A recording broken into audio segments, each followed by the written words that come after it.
Hello, hello, hello. Hey guys, hi everyone. Everyone is here. Welcome to Hi, the stream. hi everyone. Hi everyone. How are you? How's everyone doing on this lovely Friday afternoon? That emote that emote does not incite confidence. Oh, when did I make you mod? Because you're here all the time, and I felt like it was a good call to make you mod. Oh, she's gonna ban me. Enjoy the power. Enjoy the power. Hello, hello, Jimmy. Hello, Jimmy. How are you, Jimmy? Are you good? Um, so it is a Friday, and you know what time it is. It is podcast time. So, Ethan, how you been? I've How's been this good. week I've been been? good. It's stressful, but that that just comes with the work. What about you? Same. I've also been very stressful, but I've been trying to keep up with reality and not getting sucked into all the work that comes with writing a script. Been watching a couple movies, but we'll get into that later on in this episode. And yeah, I did manage to create a corkboard type thing. So if you guys don't know what a corkboard is basically a board that most writers have in their writing room, where they kind of jot out and plan every single thing that's gonna happen in the story. So I Okay, if you managed to guys do know that. detective movies, it's the Yeah, same kind of board where you often see the PI. He just has this entire graph of thread just linking one point to the other. Okay, this guy did this. That yeah, means that he's somehow like a getting to this point, conspiracy but board, how? but yeah, like a conspiracy. So that's exactly what I've created, and very useful, very useful. In my opinion, I enjoy this corkboard. It's very useful. It like helps me plan out all the things that are going to happen in the script, and also helps me like visualize and keep a grounding understanding of what's going to happen which is very good for me because I tend to lose myself in the story and lose the actual key points that I wanted in the story, and that is a good way to ground yourself to reality. Yeah, and Ethan, what? I just want to say one thing about the time, about the weird time for this podcast. We apologize for the weird time change a few days ago. We are still trying to find our footing, and there are a lot of external factors we have to think about. So again, apologies for starting at 1 o'clock when last week we said we'd start at 12. So we just wanted to clear things up on that. Yeah, I do apologize, my friends. But we do have some exciting things for you this episode, where we will dive into our discography. Is that what it's called? A discography? A, our, If you want to make us sound like music artists, then go for it. well, this we're gonna be showing you all the things that we've worked on. Everything that we worked on in university, all our projects and our films and every single thing. Or at least everything that we can, and we can also explain to you our thoughts behind it and why this project came to be and why we thought this would be a good idea to very simple, trying to get some this is actually to try get people to kind of have a little bit of an understanding where we're coming from, and that we're not just random filmmakers asking people to come back our project and whatnot. So that's why we actually are doing this, Mhm. kind of diving into each other, or sorry, not into each other, or into our pasts. Um, Some scary shit. Another update, which is very exciting. We are currently on 15% of our Thunder Fund. We have 7 backers, which is amazing. Unfortunately, these backers have didn't kind of comment, so we don't know who. Well, we assume that they don't want to be like publicly told. But if you guys are backers and you want to back our project and you want to get a shout out on our podcast, please comment on the Thunder Fund once you've backed us, so that we can shout you out and we can give you the love and praise you deserve for following and for backing our project. We are currently at 3,680 rands. Og. Yes. We are 15%. And yeah. Thank you for those who actually backed us. It really means a lot. We honestly couldn't have done it without you guys. And for those who are still interested, well, are interested in our projects and are still like hesitant on backing, that is fine. That is cool. We are here to convince you why you should back our project, because that's what filmmakers do. And if you don't have enough to back, your participation, your interest in our film is more than enough, guys. I don't know how to stress this enough. If you guys are just listening to us and watching us and are following our story and are interested in the script that we're writing, and when it does come out, are watching it, are reposting it, and are showing it love, that is all we could ask for, guys. So that's where we are currently. I'm gonna put the funding page in chat. Yes. If you type in the chat !back, it will give you a link to the Thunder Fund as well. So !back for those, and then you can get that shiz in, get that in. Yeah. So I think we can begin with our first topic, which is Ethan. You take it away. Okay. Speak about your films or everything that you've done at the end. Give us the detail. Okay, so there was a bit of an exaggeration. We won't be showing every single thing we've worked on because some of it may have been lost, or some of it may some of it may have been lost. I do remember we all had to do commercials at some point, but I think for my one, it sort of fell through. I don't want to get into details, but I will talk about the 2 short films that I have made from first year and second year. They are available up on my YouTube channel if you ever do plan on checking that out. But it first starts with a 5-minute film from first year called Bleed. It is about 2 former bank robbers who have a rift in their friendship. And the second movie is called Afterburn. This is about a mute girl who's trying to take revenge on someone who was I did it again. It is a tale of revenge from the perspective of a mute protagonist. I did try to make these very different, because the thing about it is that in first year they kind of let you run with your crazy ideas because you're still learning, and so the second year film is a lot more focused and much more different, because again, when you're a creator, you start out with these things, but you first have to find your footing.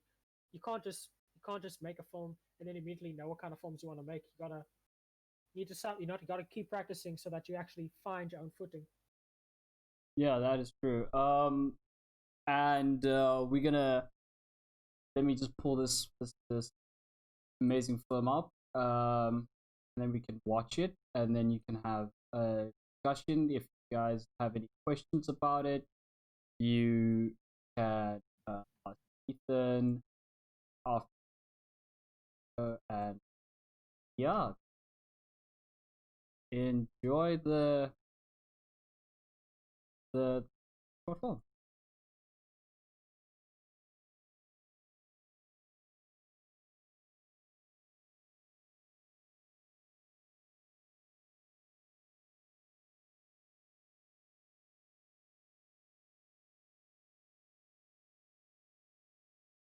Is that okay?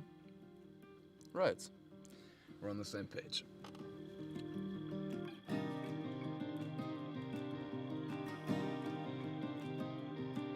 I want to start it over just so that just so people get up in mind. Oh, did I botch it? Okay, let's just start from all over. Sorry guys, I do apologize. I accidentally switched off the desktop audio. Shall do it again. Okay.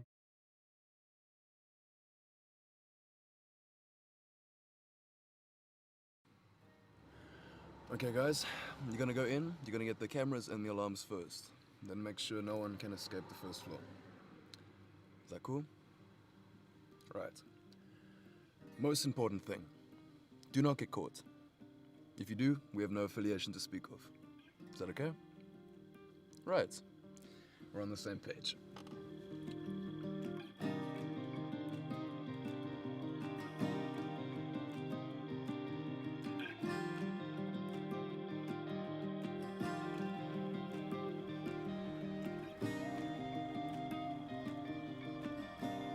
You know, never got your fascination with this place. Sorry? I said I never got your fascination with this place. And it's quiet, you know? Why are you here, Caleb? You know why. Yeah, I don't want to hear you say it. I'm mad. No, I'm beyond mad. Words can't describe how livid I am. You never could control your No, temper, could you? no. You don't talk down to me like that. Not here, not now. I'm sick of it. Who you really mad at, Caleb? Is it me or is it Lee? I'm mad at you. Who else would I be mad at? You left me behind. You left me. I had to! Why? To save you! Save yourself? You were my best friend. Friends don't do that to each other. You know what? Don't get mad at me because you fucked up. Everything was going fine until you panicked.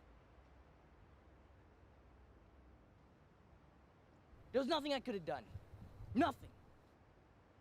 And it would have been worse if I wasn't outside trying to help. Do you ever consider why you were let out early? Or why there was no hearing before your release, huh? You could have come back for me. Now, what good would that have done? Risk getting caught and not being able to do anything? Remember what Lee said about getting caught? I was doing you a favor, Caleb. Leaving me out to dry was a favor. What do you want from me, man? I took a bullet for you. Look.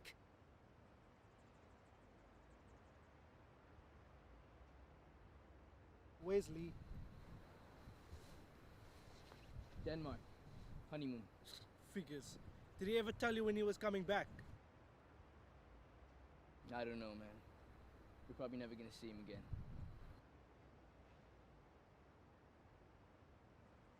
Remember when we first met, Lee? His shirt back then annoyed me already.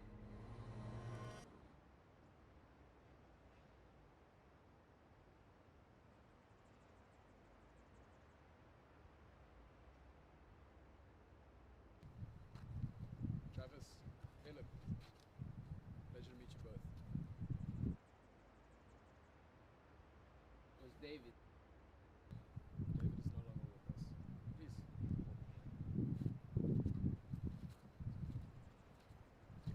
Now, I know it may come as a surprise, and I don't mean to shock you guys, but you're under new management. My name is Lee. So, what do you boys drink? You know he only told us what we wanted to hear, right? Just stop.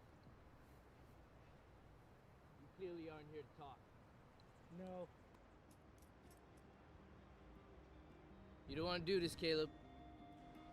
You feel like it now, but you're gonna regret it later on. Remember what happened to David? David got what he deserved. This isn't gonna make you happy. But I guess happiness isn't really what you want, is it?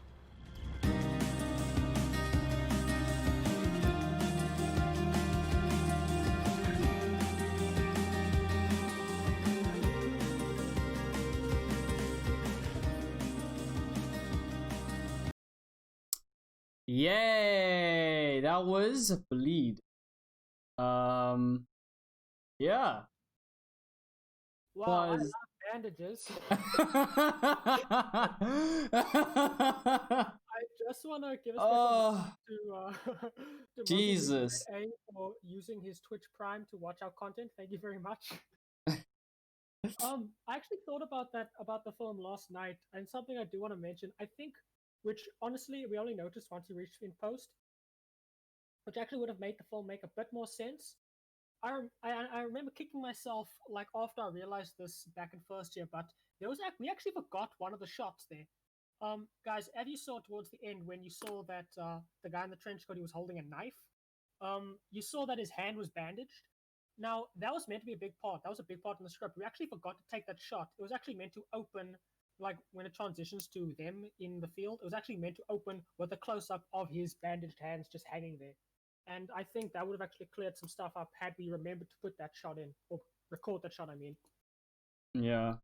So from my side, this is my first work. This is like the first short film I've shot. So, yeah, I don't know.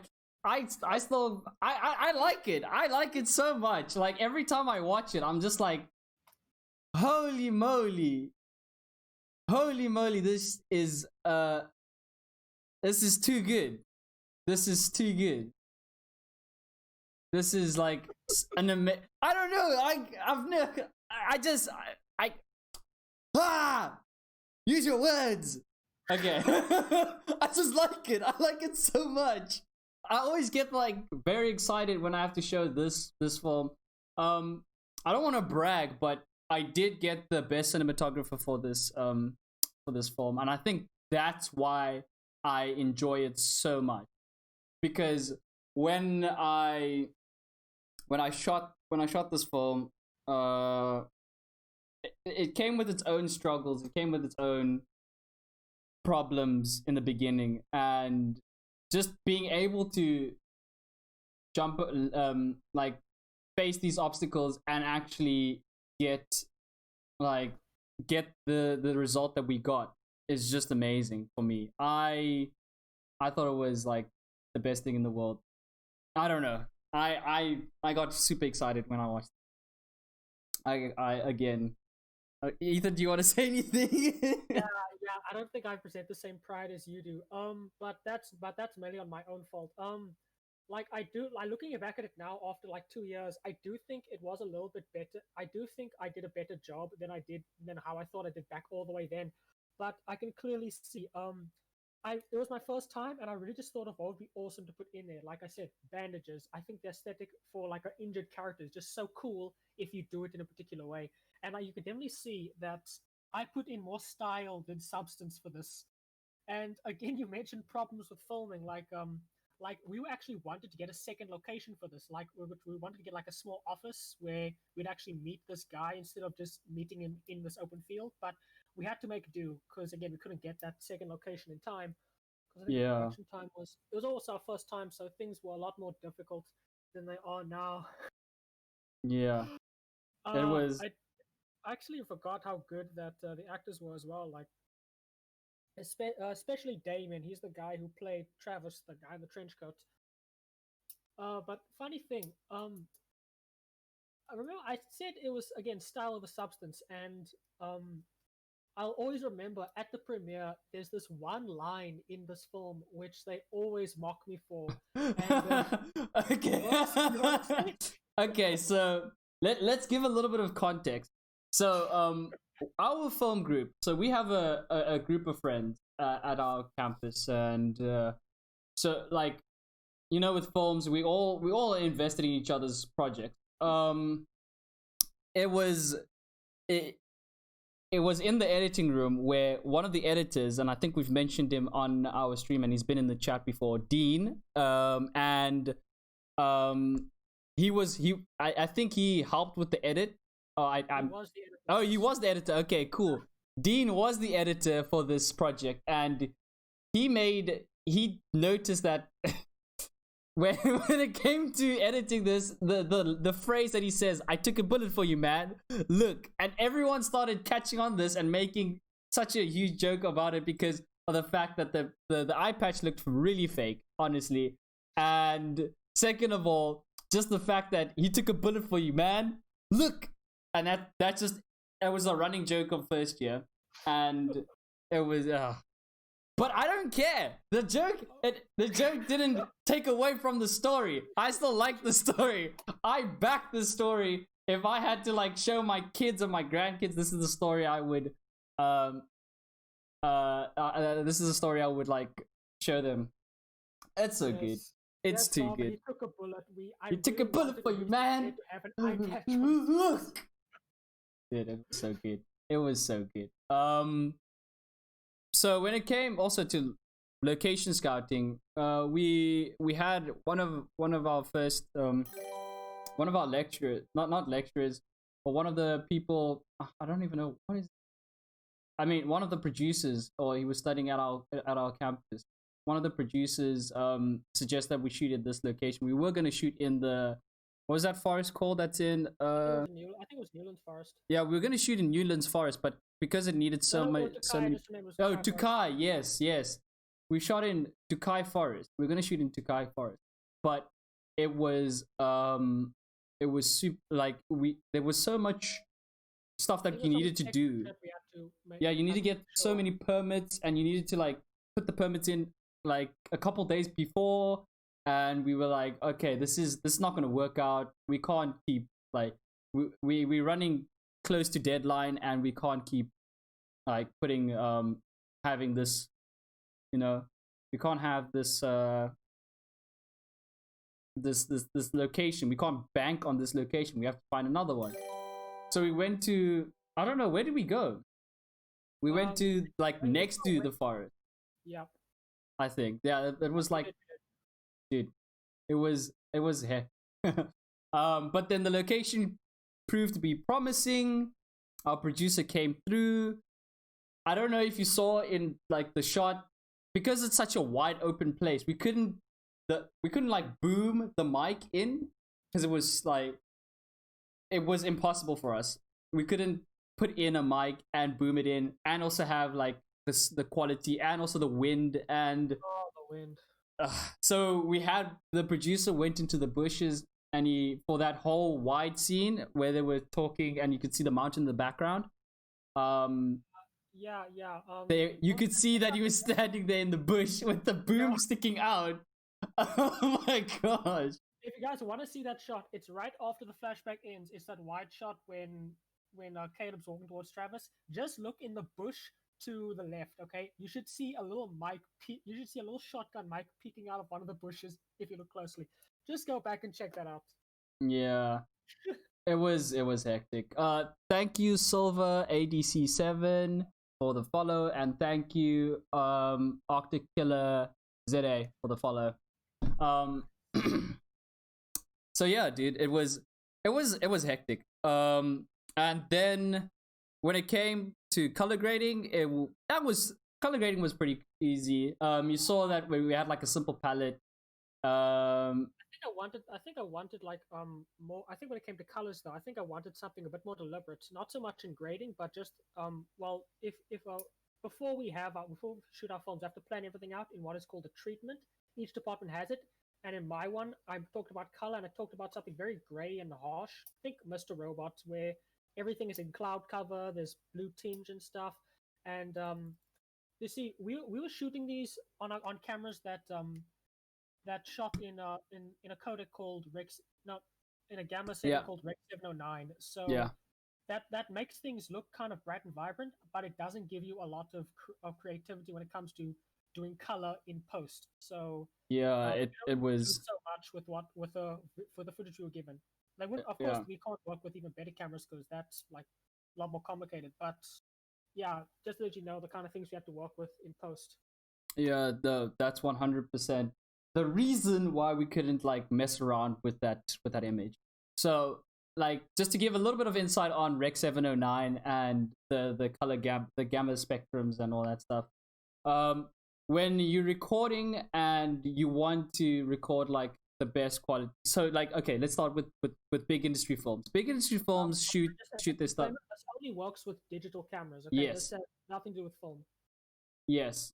So these like industry films film like on these big cameras, the Aries, the Alexa, the Red cameras, the Panasonics, those big film industry cameras, and they shoot in their own color log, which allows the image to be able, like, it forms the image and allows us to manipulate the colors in the image. That's how you get your amazing vibrant colors in the films, because they kind of shoot in different, like, I don't know how to explain this. They shoot in different, like, profiles. Let's call them profiles. Yes, it shoots in different profiles and then puts it together and allows you in the edit to switch and change colors and say, okay, this is, I want more red, I want less red, and all that stuff.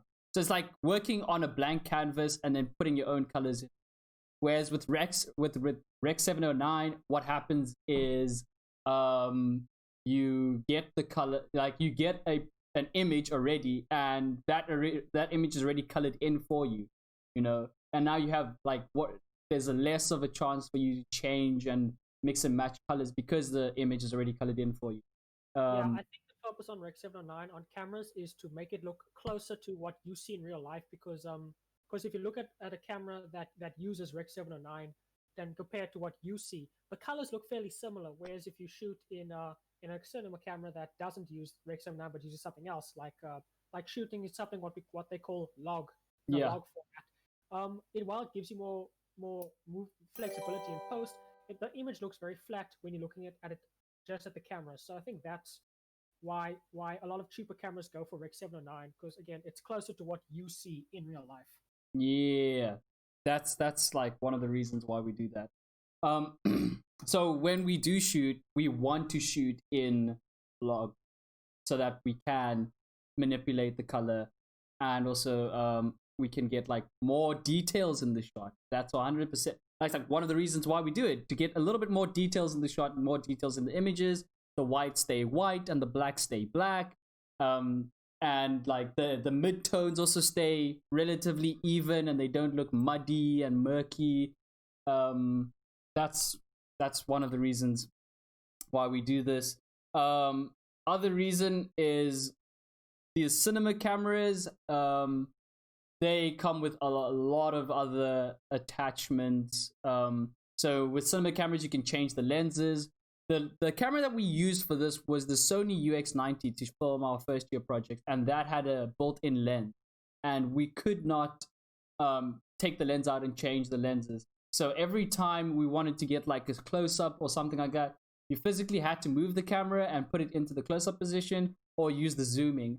And what happens when we use zoom, when you zoom on the lens of a camera, it kind of cuts out the light. And now I'm getting into very detailed technical stuff. So it's cutting out the light, which means that you have less light in your image, which means you have a darker image or like a blurry grayer image, depending on what like your setting. So when you film with these industry cameras, these high-end cameras, they film with like better lenses, which are prime lenses you can get. And you can get like zoom lenses or prime lenses. You could get, and they also come with like follow focuses, so you don't have to be near the camera. Like you don't have to like. How do I explain this now? I'm losing my train of thought. I think you've explained most. But yeah, most. okay. Yeah. If you want to know more about film cameras, I can actually do a course. Like we can do a podcast and we can talk about cameras. But just to give you the layman's term, film cameras, very good, allows you to change lenses, allows you to add attachments to the camera. And the camera that we used was like it was very basic. It was like those digital cameras you get from your family camera, you know, those type of things. No, it wasn't that cheap. Like, yeah, it wasn't that cheap, but it was like that. Enough credit, dude. Like, I think it would be like 3,000 or less. A UX90 costs like 30 to 40,000 at least, I think. Yeah. Like if you check it out on like, even a secondhand one would cost like 30,000 rand, I think. Yeah, but it was a decent camera. Not gonna knock it. It was very good. But other than that, the film actually came out as a big success. Ethan doesn't like it for some reason, but I liked it. It reflects my own writing. But you're supposed to stick with that type of writing. That type of writing is what got you on the map and got you like... Dude, like you can see there's some DNA of that and my second film in Young. Like, yeah, you can see there is some of that DNA in there, just not a lot of it. But you know, we all live and we all evolve. So the second film that we are going to show you is one that I did with one of the other directors in our year group, Jesse. He was the director on this, and doing Clay. yeah, and this is called Clay. Let me just get this up, and we can watch it. Hopefully I don't mess up. The genre was horror, and maybe one day, if you guys are interested, we can do this again, but with Jesse. We'll do another podcast with Jesse, and he can come in here and speak for himself. But I'm going to speak about the cinematography and all the stuff that came with this project. We're Yeah. doing Sam on stream too, dude. Okay. Let me just stop talking and get the video up. You guys are bored of listening to my voice. Like, there we go, and enjoy.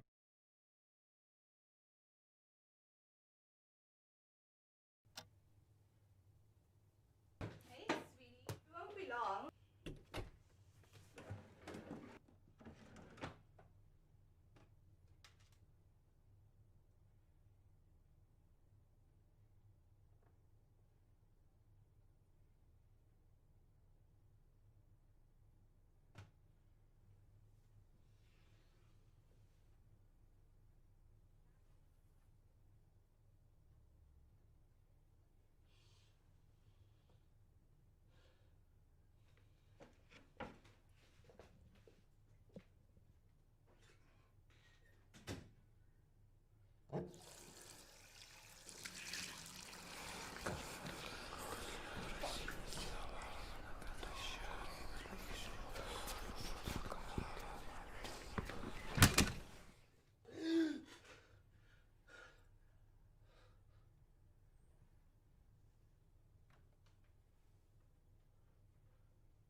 So.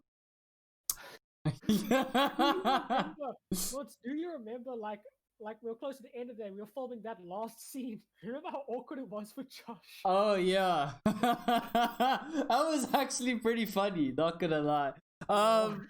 So yeah, when filming this, Josh, who is the monster and also is a very, very good podcast, that was his birthday last week. That's the Joshy Man. Now you guys got to see him as a monster form.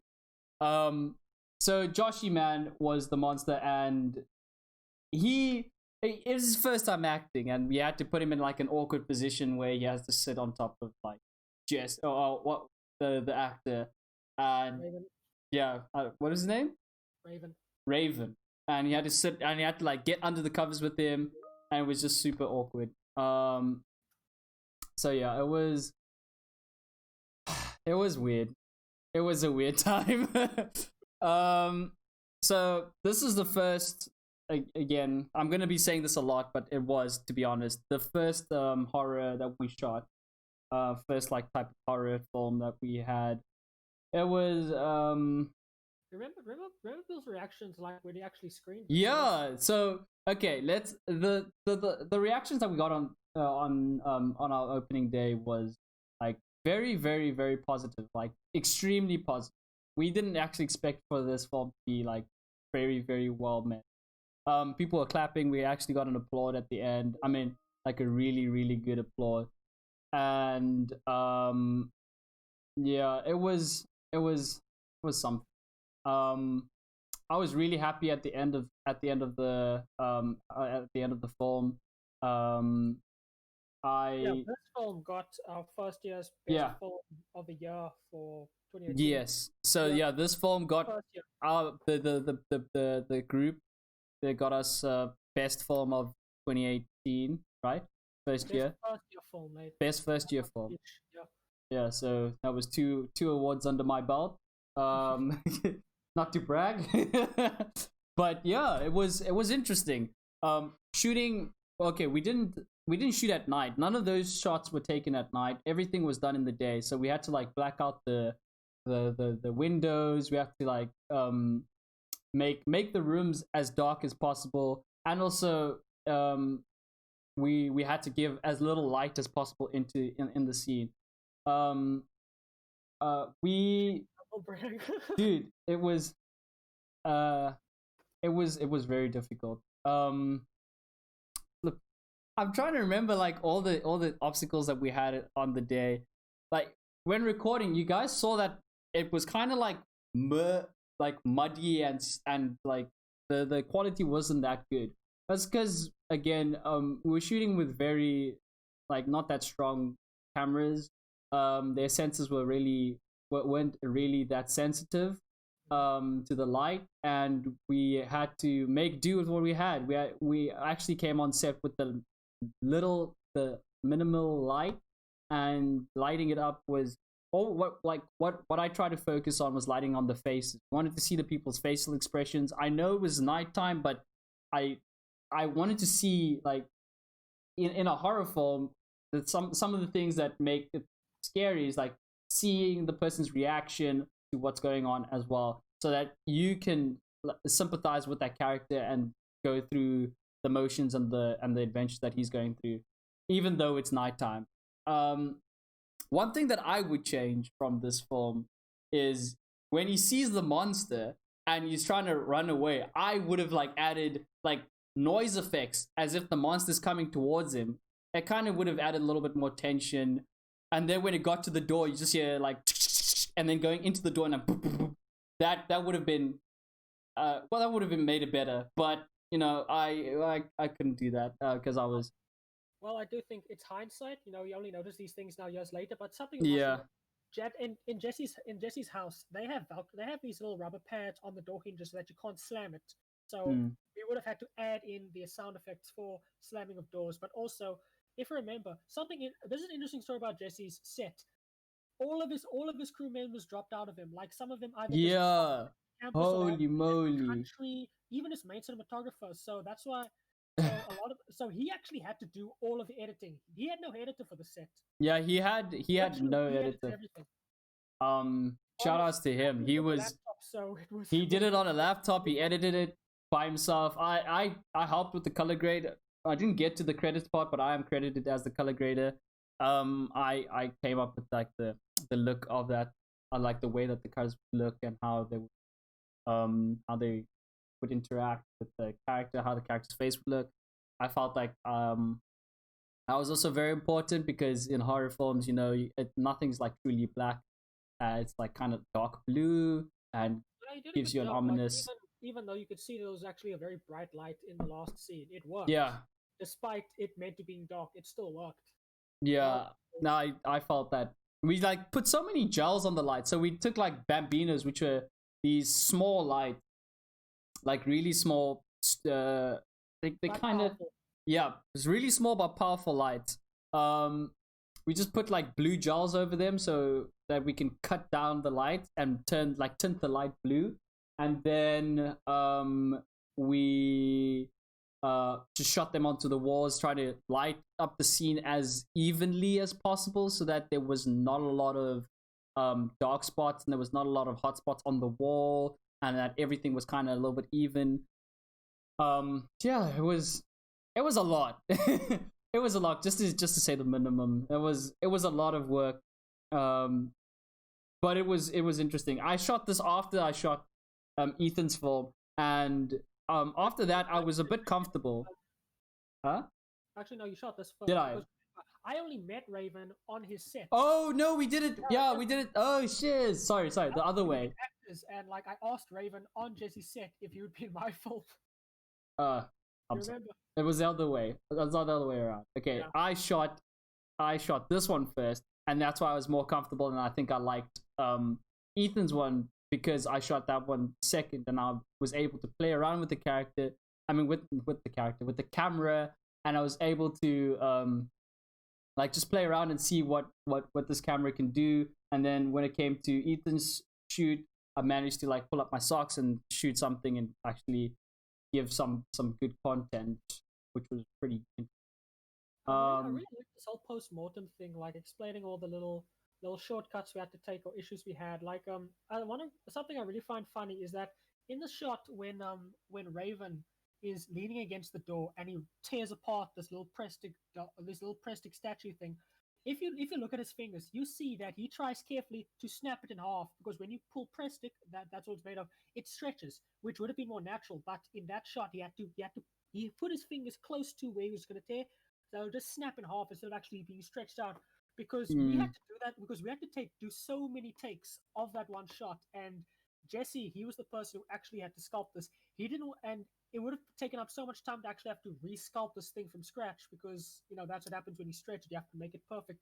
So it may look iffy if you look there that he snaps in half, but that's the reason why, in case you're wondering. Yeah. And I think something really interesting about this set is that this is when Imran always seems. I feel like I shouldn't have just said his real name, but but like okay, just to give context, I think it's fine to say his name because he's like literally he has films out there. Everyone knows his name. If you're in the South African film industry, you like most definitely have heard of him. So I don't know, name dropping our lecturer, I think that's an honor. I mean, name drop him. Okay, so he always talks about and I think everyone can agree with this, but I think he's the person who first related to me at least.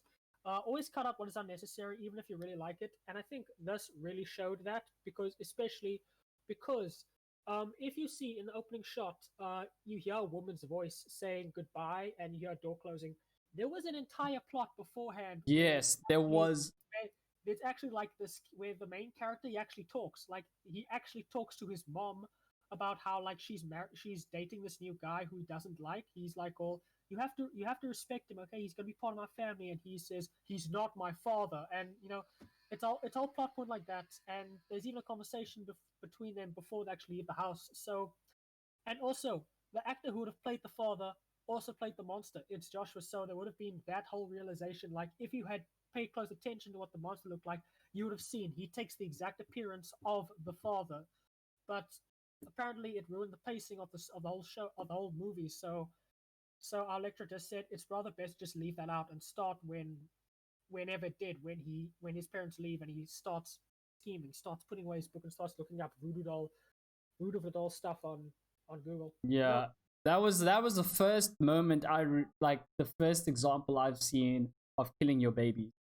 Killing your darlings. People can get the wrong It's the idea. same thing. Killing your darlings, killing your babies. It's literally the same thing. Killing the idea that you had, that you nurtured, and that you came up with, and then you had to slice it up and throw it away.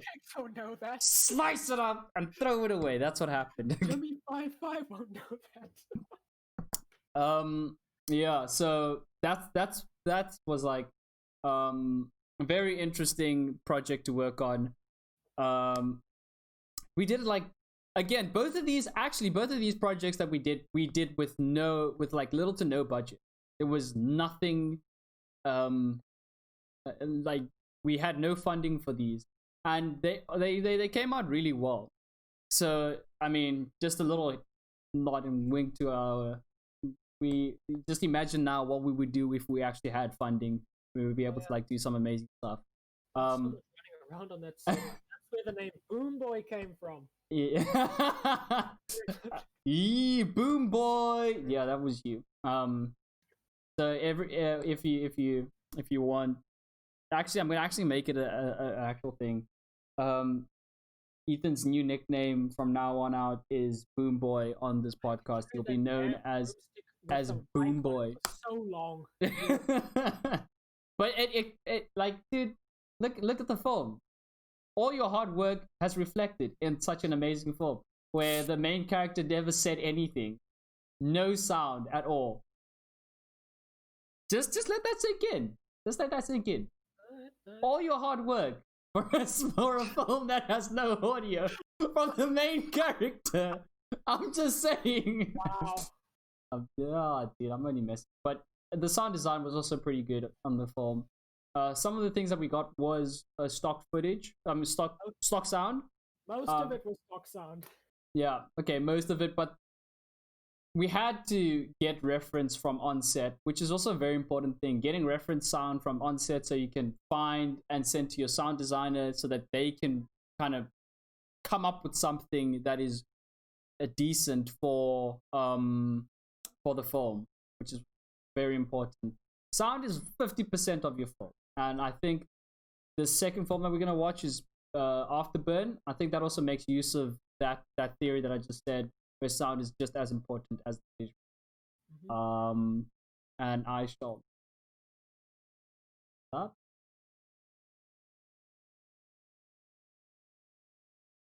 Cool. Yeah. Enjoy the film, guys.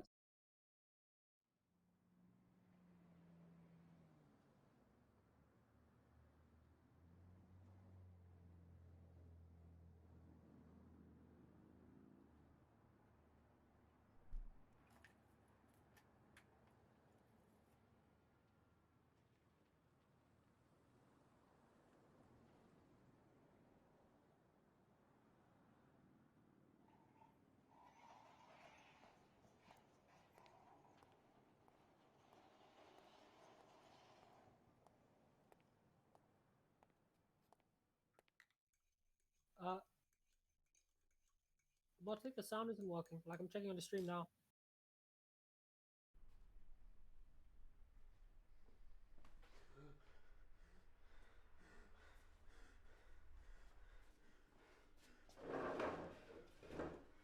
Let's check the stream. I don't think the sound's working.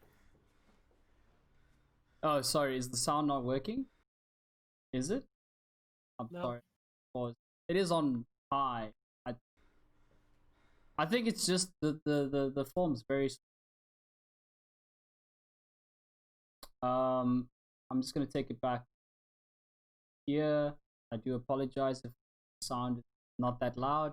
It's because the form itself is very soft, like kind of soft when no one's talking. But I think we can live with that. I'm a press.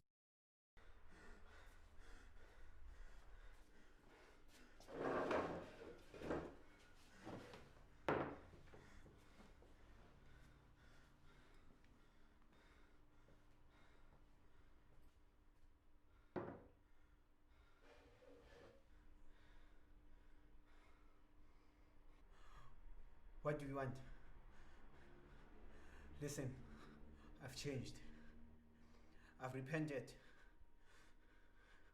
I'm now leading others away from sin.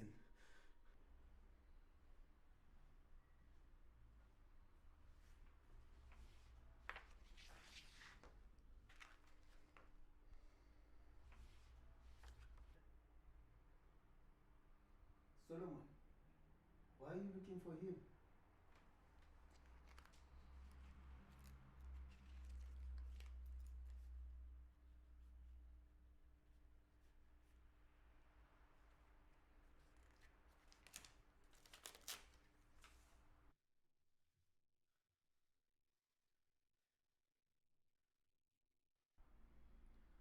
I don't you. I'm sorry, my child. I cannot give you what you want.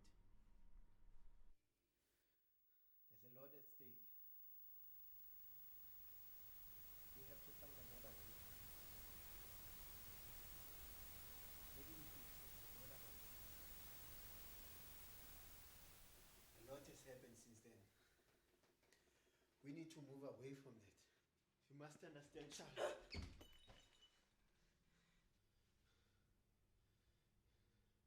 Is there anything that I can do to set you off this path?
What are you doing here?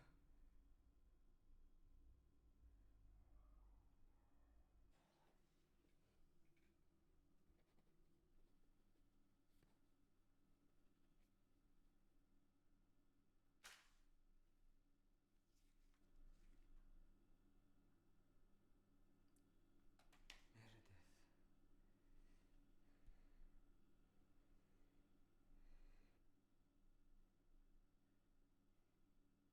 You look just like her. Please try to understand. I've got responsibility now.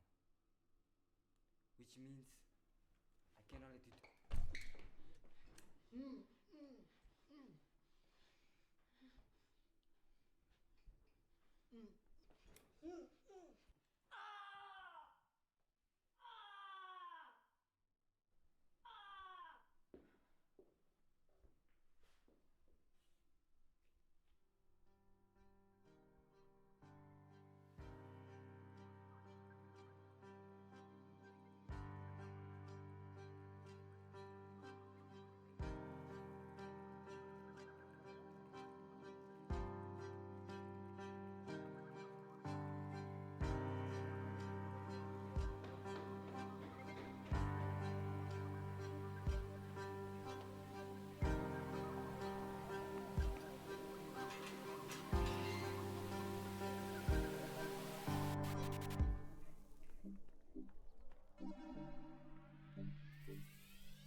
Yep. And that was Afterburn. Damn. Something I'll always look back on for that, which I always have questions about, is how come we couldn't get the focus correct for anything, even like the elements that wasn't in footage, like the end title card. Actually, no, I do remember why there was an issue with the last title card, but the rest of the footage that always feels so iffy to me. Yeah. Dude. If you guys remember, like I think it was in last week's podcast, I spoke about colored lights and how I get infatuated with one thing, but I want to somehow film around it. This is the film I was talking about in that scene with her in the bathroom, the main character in the bathroom. Yeah. The pink light there, I really wanted that in there, and I had to come up with so many ways of trying to incorporate it to make it seem like it was actually necessary, even to my own detriment. Like you could see that the light was already on, like even like when the light wasn't on, because you had to point it to the ceiling, and it was just an on light. There was no how do I say this? There was no dimmer for it. It was just an on-off light that my dad helped me. That my dad actually made for me, and we just bought the bulbs, and we slowly had to like tip it down over her, and that was an issue. That whole actually no, I remember it wasn't one light bulb. It was actually a red and blue light bulb that we put together so that would actually mix to make pink, or well, what looks like pink in here, but in reality would just be some form of purple. And yeah, the filming that it was such a mission because the bathroom was small, and I had to stand outside holding this light up to the ceiling, and then tipping it slowly as our DOP he was pushed into a wheelchair to move forward to her, because we couldn't have used the dolly in that scene because again the bathroom was super tiny. Yeah. Dude. Thanks. I just want to say thanks to Njabulo101 for the follow, and Fifi XXXXXXXXX. Thank you for the follow. Which and hello Dexter. How are you doing? This is one of our popular streamers. Dexter coming out to follow to kind of check out our content. Yes. So, dude, I personally, and I told Ethan after this, I personally loved the audio. I loved the soundtrack. This short film had an amazing soundtrack. And who I think was Viewer the one who helped you with that? Yeah, it was Viewer. Oh my word. Oh my word. I don't know if Paraplegic is in the chat, but guys, his music was amazing. His music was amazing. So yeah, the audio, this is, like I said before, this is a great example with like the audio of the film being really rich and really good. It's tough to see because it was on the stream, but if you guys go and watch it on one of our YouTube channels, I think it's on it's on your YouTube channel. You'll see it's a lot more clearer because I really wanted to focus on sound for this one because again, this will probably be better translated if you see it on the YouTube on our YouTube channel instead of just in the stream. But awesome, instead of just in the stream, because I really wanted to have a focus on old CRT TVs, which is again why there was static at the end. But if you see in that scene when I think I have to explain this because I guess at some things I would want to have may not have been translated correctly or translated to seem obvious enough. But when she looks past the priest and at that TV at the background, we hear static. And for ages I really wanted to incorporate this bit where you actually hear the frequency noise of a TV. Because when you turn on an old CRT or an old box TV, you can actually, if you pay attention, you can actually hear the frequency it's being played at before the static appears. I believe it's 15,625 hertz. I think that's the frequency that it plays at, and I really wanted that put in there so that you hear the static before, so that you hear something's coming before you actually play the static. And the interesting thing about this was that because if you listen to static for a long time, you actually feel sick. And I kept trying to inquire about like the legality of that, like how long are you legally allowed to play a tone like that in a film You know what I mean? Like, kept wondering, like, if Before I that people actually get sick. people, yeah, people actually like, could I actually get fined or something? And yeah, but funny thing about that, I could not.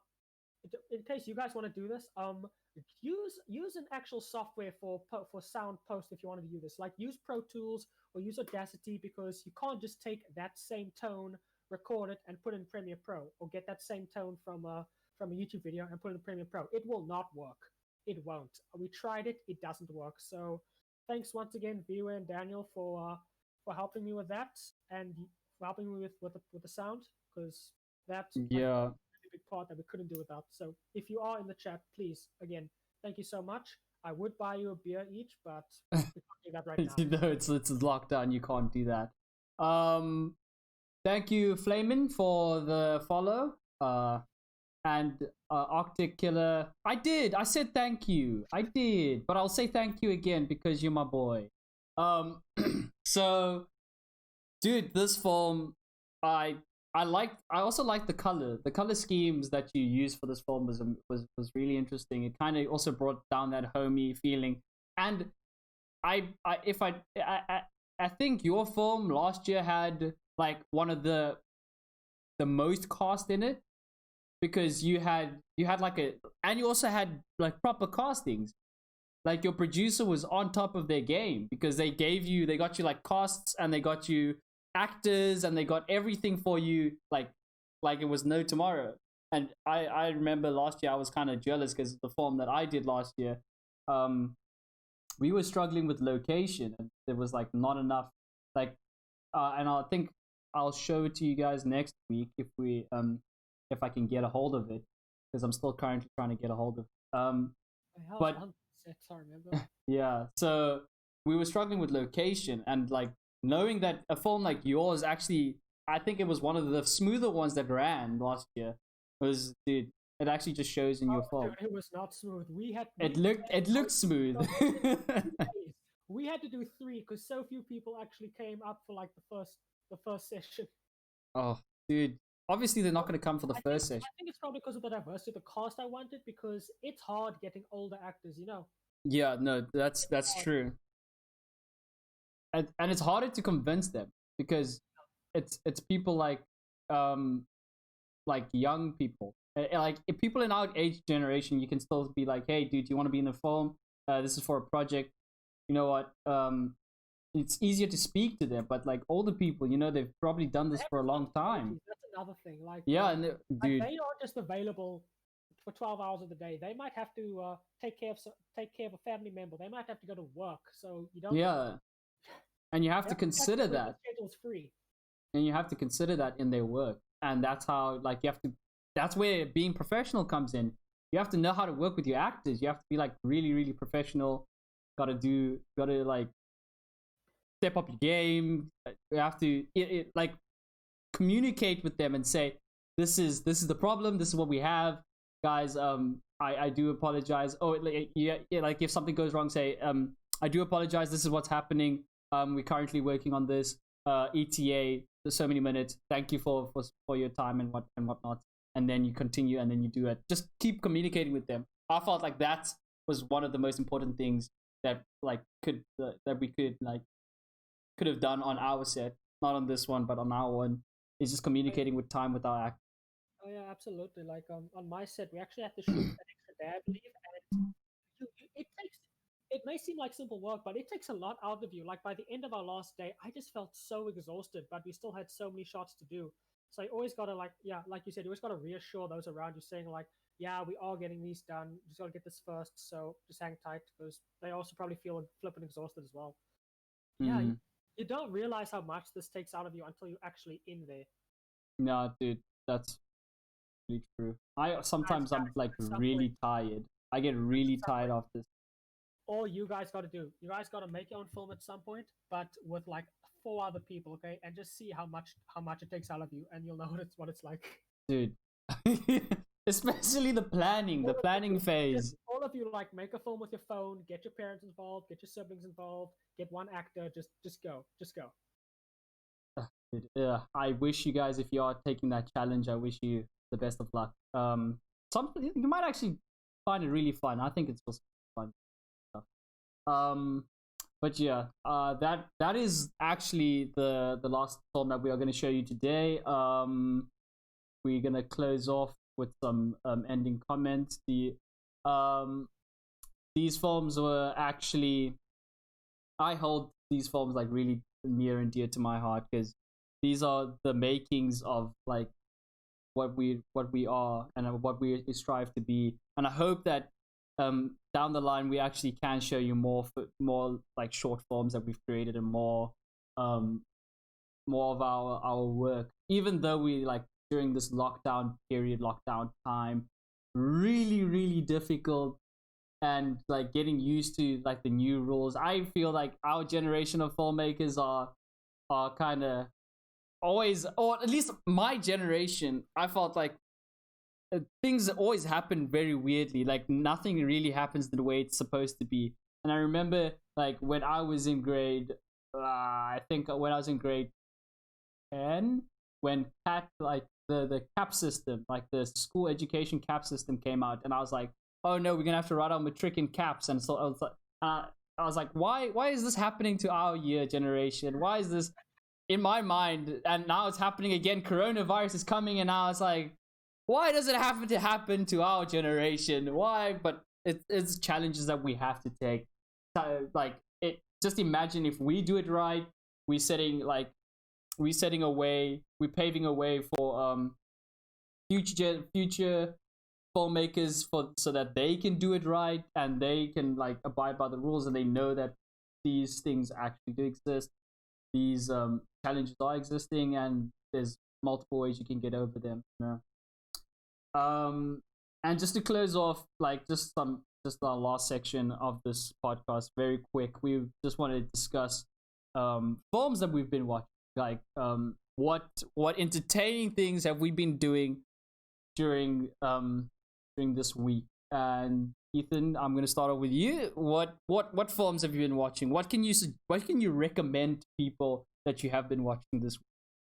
Okay, well, for me, it's gonna sound very basic, like someone recommending someone watch Star Wars, because I haven't been watching that much because if I do, I feel like I feel guilty because it feels like I'm just ignoring my responsibilities.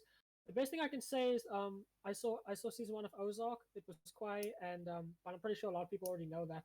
It is. I would still say Breaking Bad is better, but I think it actually helps with like what we're trying to learn, what we're trying to do. Write a story about a family in crisis without revealing too many details. It's very subtle, which is something we're trying to work with Young as well. Yeah, that's actually sounds so I think I watched the first episode long ago when it first premiered, but then I never got hooked onto it because there's other things. Well, I don't feel guilty for watching films. I just watch them all the time. I watch them while I'm writing my own script. It's a good way to like consume media and also write out at the same time, just to listen and to watch as you're doing like as you like writing your own script, or maybe even watching. I sometimes watch stuff when I draw and when I play games. I put a series next to me and watch a little bit.